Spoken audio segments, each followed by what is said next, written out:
पाहताय प्रहार टीव्ही, सत्यमेव व्रतम। मोठी बातमी समोर येते आहे। मुख्यमंत्री देवेंद्र फडणवीस यांनी आज राज्याचा अर्थसंकल्प सादर केला।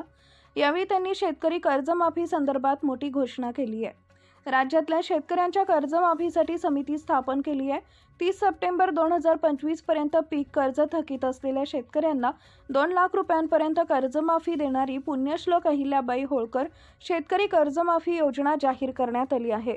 या योजनेनुसार आता ज्या शेतकऱ्यांचं 2 लाखांपर्यंतचं कर्ज थकीत आहे त्यांना आता कर्जमाफी मिळणार आहे।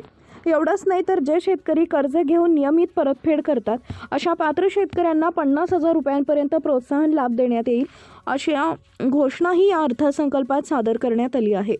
बँकिंग यंत्रणा सक्षम असावी यासाठी समितीच्या शिफारशीनुसार निर्णय घेऊ। समितीच्या शिफारशीनुसार दीर्घकालीन योजना करण्यात येणार आहे। समितीच्या शिफारशी आणि निकषानुसार कर्जमुक्त करण्यासाठी दीर्घकालीन योजना केल्या जातील, अशी घोषणाही यावेळी देवेंद्र फडणवीस यांनी केली आहे। गेल्या काही दिवसांपासून शेतकऱ्यांच्या कर्जमाफीचा मुद्दा चांगलाच तापला होता। शेतकऱ्यांना कर्जमाफी मिळावी अशी मागणी विरोधकांकडून सुरू होती।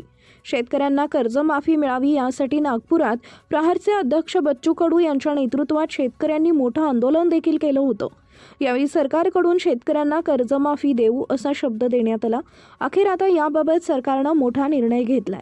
सरकारनं शेतकऱ्यांच्या कर्जमाफीसाठी पुण्यश्लोक अहिल्याबाई होळकर शेतकरी कर्जमाफी योजना जाहीर केली आहे। या योजनेअंतर्गत 30 सप्टेंबर 2025 पर्यंत ज्या शेतकऱ्यांचं कर्ज थकीत आहे त्या शेतकऱ्यांना 2 लाखांपर्यंत कर्जमाफी मिळणार आहे। तसेच जे शेतकरी कर्ज घेऊन नियमित परतफेड करतात अशा पात्र शेतकऱ्यांना 50,000 रुपयांपर्यंत प्रोत्साहन लाभ देण्यात येईल, अशी घोषणाही यावेळी करण्यात आली आहे। आगामी 2 वर्षांमध्ये महाराष्ट्रात नैसर्गिक शेती अभियानाची सुरुवात करण्यात येणार आहे। त्यासोबतच महिला गोपालक शेळीपालकांसाठी विशेष योजना राबवण्यात येणार आहे।